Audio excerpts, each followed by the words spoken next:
Kwa namna ya pekee kwetu sisi leo tunasherekea kufunga mwaka wa mafunzo yetu ya kuwa walimu wa dini, na walimu watakao tumwa katika shamba la Bwana ni 56. Mnamo wanawake 9 na wanaume 47. Katika misa hii tutamwomba Mungu neema kwa ajili ya walimu hawa ili waweze kutumika kwa uaminifu bila kurudi nyuma na bila manunguniko. Tutasali pia pamoja na Mama Kasoki Mwamini anayemshukuru Mungu kwa neema yote anayomtendea maishani mwake, na anamshukuru Mungu kwa kumumalizisha masomo hapa katesheze kusedepesel, na anaomba Mungu awawezeshe waanimatere wote kutimiza kitume kwa mapenzi ya Mungu. Tutasali pia pamoja na Kambale Muhani Ephraim anayewaombea marehemu hawa: Alimatere Musa, Florence Kavira, Kiobi na Tekla na wote wa jamaa yake waliotutangulia. Katika misa hii tutasikia kwamba imani kwa Kristu inatangazwa duniani kote na wamitume, kwani ni sherehe kubwa na tunaazimisha misa hiyo. Tutasimama wote kwa wimbo wa kuingia tukimngojea msimamizi wa ibada hii takatifu.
Neema Bwana wetu Yesu Kristo na mapendo ya Mungu Baba na ushirika wa Roho Mtakatifu ukae nanyi wote.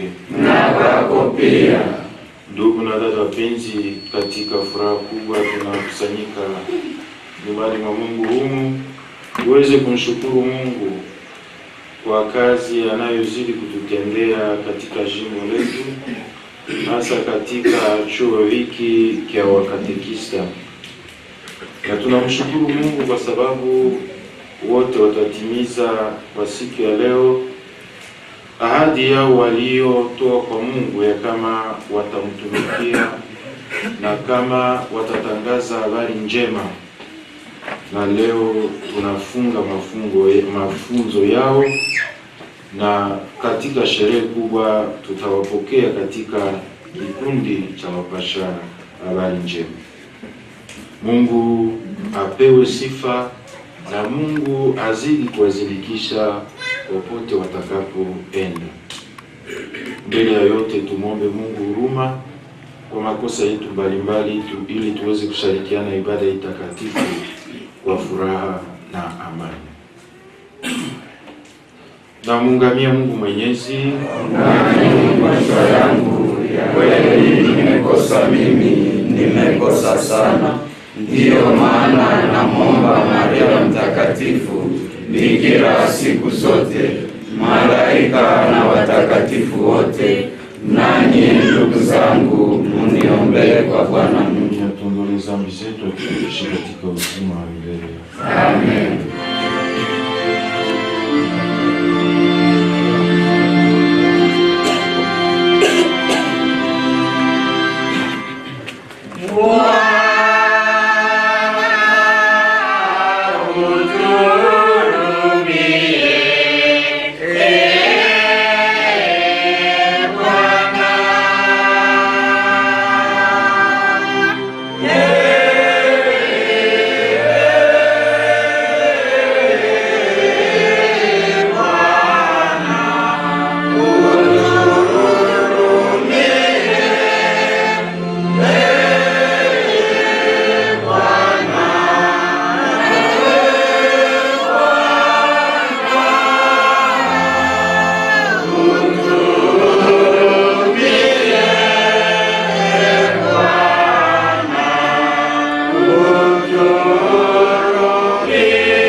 Mungu, unataka watu wote waokoke na watambue ukweli. Utazame mavuno yako yaliyo mengi, ukubali kutuma wafanyakazi katika mavuno hayo, ili Injili itangazwe katika mataifa yote.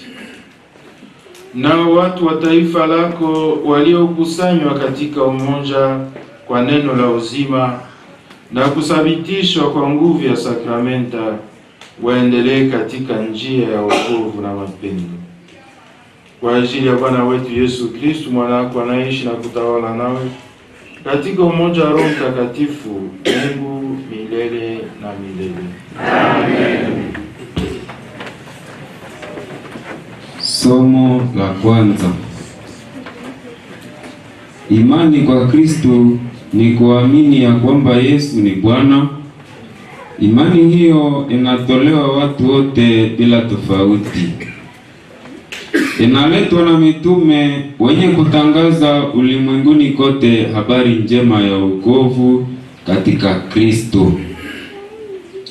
Ni somo katika barua ya mtume Paulo kwa Wakristo wa Roma, kipindi cha 10 kuanja mstari wake wa 10 hadi wa 17.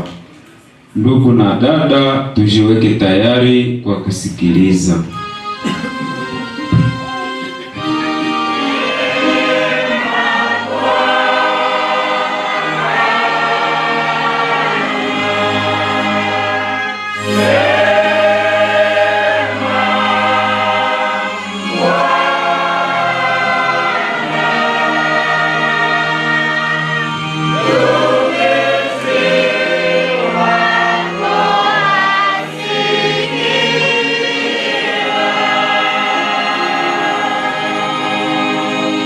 Mtu akiamini moyoni mwake anapewa unyofu, akiungama imani kwa kinywa anapewa wokovu.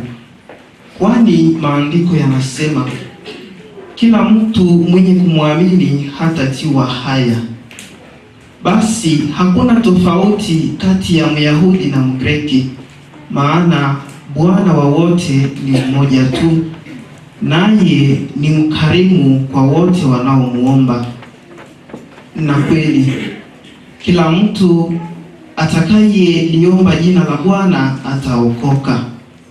Basi watamuombaje Bwana ikiwa hawajamwamini?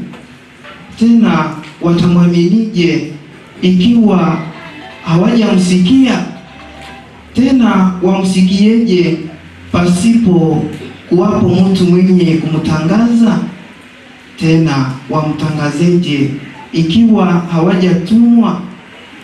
Kama ilivyoandikwa, jinsi ilivyo mizuri miguu yao wanaohubiri habari njema. Lakini waliotii ile habari njema si wote. Kwani Yesaya anasema, Bwana, ni nani atakaye amini habari tuliyohubiri? Basi imani yatoka katika kusikia mahubiri, nayo mahubiri yatoka katika neno la Kristo. Ndilo neno la Bwana. Asante kwa Mungu. Tutafikiria kwa Zaburi ya 102.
Somo la pili, na ndiyo habari njema ya Yesu Kristu. Tutasikia kwamba mitume wanatumwa na Yesu ili waeneze eklezia kokote duniani, wakitangaza habari njema na kuwabatiza watu kwa jina la Utatu Mtakatifu. Tutasikia hayo katika Injili ya Bwana wetu Yesu Kristu kama ilivyoandikwa na Mtakatifu Mateo, kipindi cha 28 kuanzia mstari wa 16 hadi wa 20. Na furaha kubwa tutasimama kwa kuimba wimbo wa shangilio.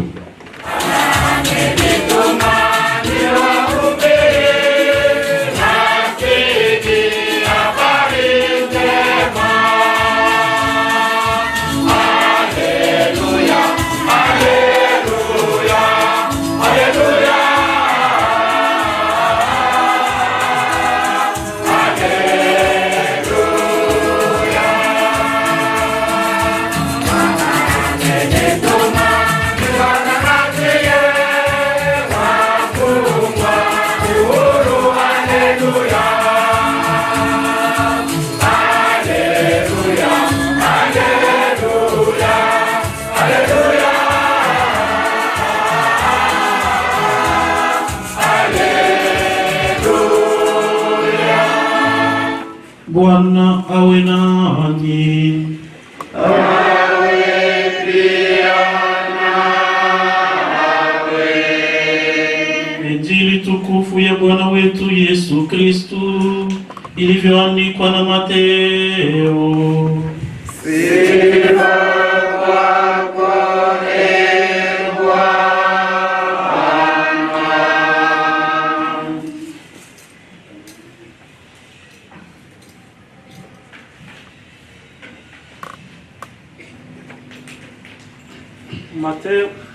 Mateo sura ya 28 toka kituo cha 16 mpaka kituo cha 20. Wale wafuasi 11 wakaenda Galilea mpaka mlima ule walioagizwa na Yesu.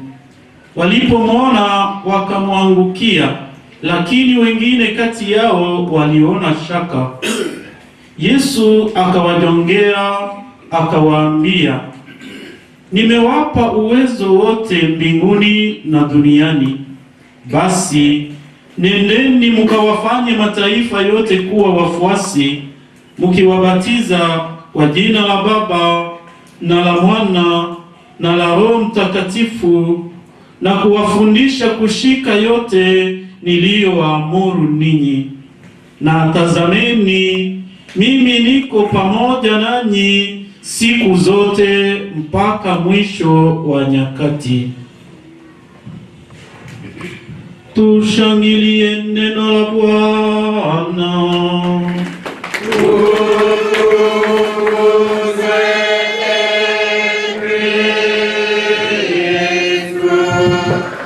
Padri mkubwa wa CDPSL, walimu wote, mapadri waheshimiwa, watawa, kaka na ndugu zangu na dada zangu, shalom.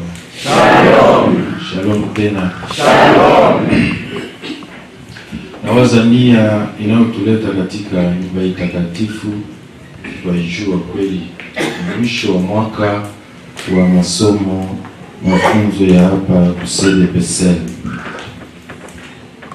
Tungeomba walimu wetu tuwaone wasimame kwanza wapigie mkono.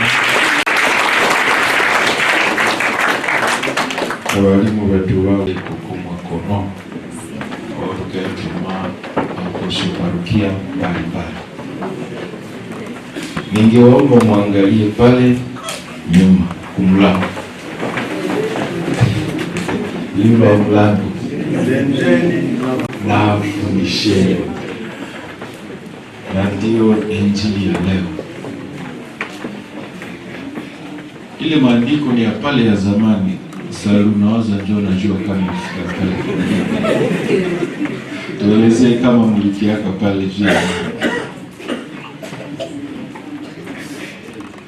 Tulipokuwa hapa tukifundisha pamoja na Padri Edgar, tulikuwa tumepata bahati ya kuwa na mwalimu padri aliyekuwa fundi katika kuchora. Aliitwa Padri Stefan Smulder.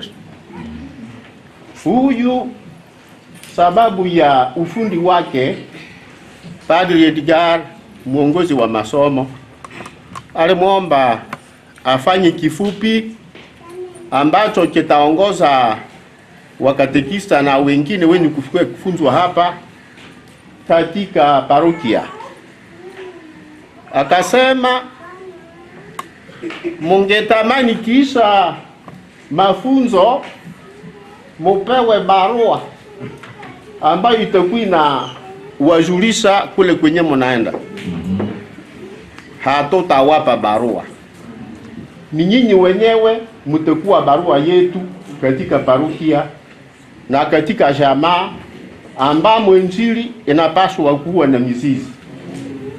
Basi mtakumbuka kila mara tulifunzwa na sawa tumetumwa twende tufundishe, na kufundisha kwa maneno na kwa matendo.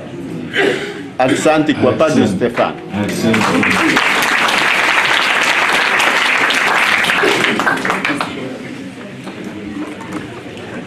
Ikiwaza ni kifupi cha yote tunayosherehe siku ya leo. Sasa ilikuwa hiyo wakati Padri Papa Salvo anasema wakati wa Pere Edgar, si tulikuwa na chunga mbuzi hapa na tunafikaka tunaona walimu, hatukukuwa naona mabinti. Tulikuwa najiuliza hawa ni mafrera, ni mapadri? Ndio sasa kila siku sarawaza ilikuwa nakuwa kila siku ya Mungu kama ya kwanza au ya pili, walikuwa natumbia misha Kaundura. Na Kaundura wanatuambia wale ni walimu. Au wanafika huku masomo chaka huku kwenda tufundisha dini. Sasa ndauliza na sasa, jua nini hamkuwa natia na wamama kwa hiyo wakati? Urubie kusimamisha kwa wakati. Nadhani na wainzi wasikie pia sema tu. Nadhani macho yako ilikuwa inaona inayokupendeza kuona. Lakini tangu mwanzo ndani ya masomo haya wanawake pia walifika. Lakini wale waliofika wengi walikuwa ni watawa, mabikira. Kila mara tunaposema juu ya wanawake tunasahau mabikira, na zaidi ya mabikira kulikuwa pia wanawake wamoja wenye ndoa na wenye kukaa hapa Butembo. Alafu pole tumekumbuka wanawake wengine nao pia wafike toka parokia.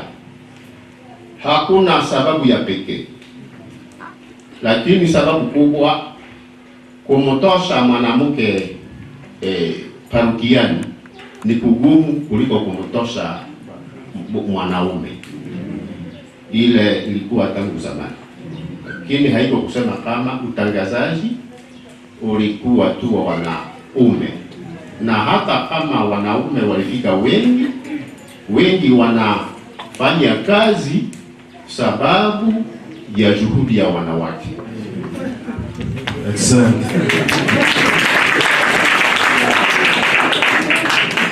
Lakini sasa tunaona jinsi wamama wanakuwa wengi nao, na inatufurahisha sana. Alafu ya lazima ya muhimu, nawaza wakati tunafika kwa mwisho wa mwaka hivi, mwisho wa mwaka wa mafunzo, ni furaha kwanza kwa jinsi nikiwaza mliweza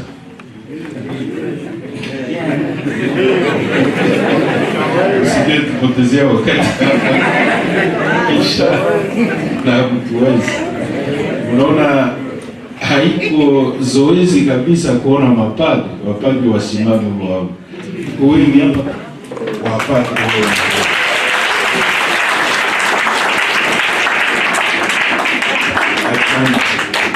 Na tunawashukuru sana waliofika, sababu wangefika wengi kuja kuona na kuangalia namna gani walimu wao walitumika, na inakuwa furaha sana. Nitaambia na wengine, wakati tunaona jinsi unashughulika wewe padre na mwalimu wako kama vile mtoto wako, tashughulika parokiani, nyinyi wote mko nauliza kama anaendelea namna gani, kama naweza nikusema unajua sababu gani mlimleta hapa, unajua na mafaa gani au kazi gani atatoa kule parokia. Asante sana kwa mshukuru. Na nyingine sasa, bila kusema mingi, sababu mimi naona tuna vitu mingi ya kusema, na itakuwa na proclamation kwa ndio lazima ile tuende sikiliza, kama mlivala ile bakuti na mameshe yani kama mnastahili kuifanya.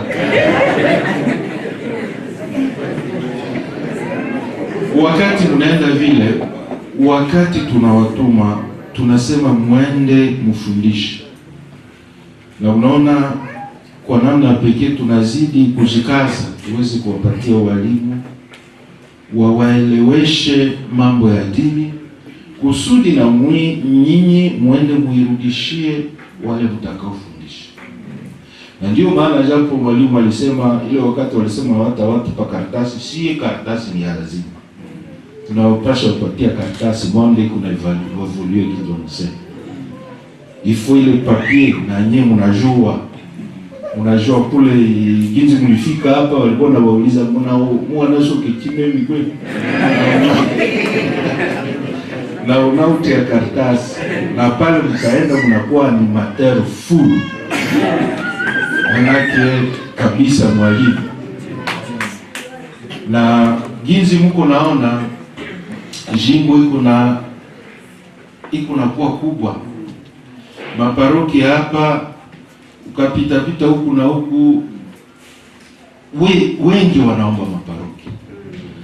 Sekteri mingi lishageuka na kuwa paroki, na kwenye kuwa watu kuna yao, na tunakosa tufanye nini? Mapadri nao wanakuwa tena wachache, kila siku tuko na upadirisho, lakini mukasha langera kandi muine eba maebora neto bulanga Roma. Sasa na ile ndio naomba sasa, kazi yenu nyinyi mko wa auxiliaire de l'apostolat, walazima naanza na dini yetu kufika huku ilifika sababu hakukuwa padri mbele, kulikuwa mwalimu, na ile ni role kubwa sana, le rôle du catéchiste dans l'évangélisation iko ya lazima sana, sababu ni nyinyi mnaotangulia. Au padri atakuwa anasoma misa, anafanya sakramenti, anatia sakramenti, lakini mkazo wa ile neno itakuwa nyie. Mkazo wa kwenda sema hii sakramenti mliona padri hivi, inasema hivi na hivi. Ni kusema dini yote iko kati ya mikono. Ndio maana tunapashwa kuwafundisha, na mnapashwa nyinyi wapipeke kujifundisha Mjua ginzi muko pale kumsinzi wa imani. Ndio maana na kule mnapoenda yoyo mkaenda mnaote madiploma na rusumuka hiyo mwaya onerabanda mwito yo mtuyu yoyisha subiru ye wana kolta oliyesha subire injili hanu ya mataya ya pana ile hapana. Mwende na unyenyekevu wote saa vile mitume. Ya lazima ni kwenda kwanza kupasha habari njema. Ya lazima ni kwenda na utii. Ni Wakristo waliwatuma, ni Wakristo waliwachagua. Unajua vizuri, Wakristo wengine wangekwisha beyo inaba ndo wakasomesha anda kana sivyo si, lakini Wakristo walisema yeye tunachagua njo mtu fulani, tunachagua papa fulani, tunachagua mama fulani njo aende asome. Na ni Wakristo wanawalipia, ni Wakristo wanalipa masomo yao. Sasa kwenda kutoka huku mwende mtumikie vile vile Wakristo. Isi wayeibu wasura mwalimu alehaye mdono mahole waye kwenda ulimutimu. Ile hapana. Na kisha ingine ginzi sema mko wa auxiliaire l'apostolat, mapadri uko pale mnakuwa juu ya mapadri, mnapasha tumika na mapadri. Sasa mara na mara katika parokia fulani padri katishisha wasikiliza. Haya njenga fundisha anda kula wanu muka. Na kisha au politiki mbaya unatia juu ya padri, haupendi kusikiliza padri. Hapana, mwende kule musikilizane na mapadri wenu. Msikilizane na mapadri wenu jinsi inavyofaa. Wanakutuma kwa sekteri fulani, na ndio maana waliwafundisha hata kama uko kule kwa sekteri hawakusema wewe unakuwa padri wa ile sekteri. Na sio wao yitwe evenubito ngako kelungishi keluka katibu keluka kufanyana chiko imani. Waliwafundisha vile vyote kuwaelewesha kama mnapashwa fanya nini, mnapashwa tumika namna gani, na sakramenti ni nini, maana ya mafunzo mbalimbali walishawapatia. Ndio maana tuna hakika kama mtaenda mnatumika jinsi inavyofaa, na ni itatupendeza. Na ndio maana mara kwa mara tena walimu wenu watapita kule kuangalia kama kweli mko na tu, na wanapita kule kumatune kuangalia mwenye astahili pasula karatasi yake, sababu alikia poteza wakati.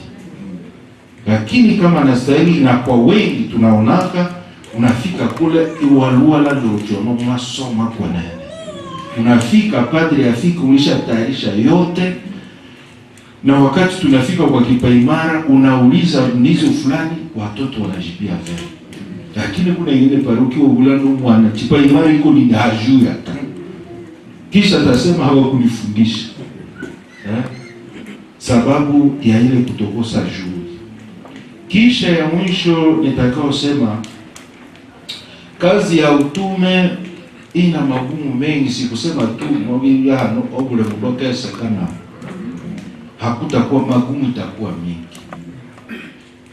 Sababu utakuwa unafanya kitume na kisha uko na jamaa yako, uko na kazi yako, unahitaji kitu fulani, lakini unakikosa sababu ya kuwa na kitume. Ili itakuwa magumu ya kwanza mtakayo kuta. Ujitoe wewe wote, kisha na huko ndio unaotia watu, ndio unaotumika kuto unaotumulu unaote jamaa, ile itakuwa gumu sana. Na ni magumu, inatufikia haiko tu kwenu, inatufikia na sisi, na iliwafikia na mitume pia. Sasa na magumu haya haiwezi acha injili narudia nyuma jinsi tuliyosikia. Injili haiwezi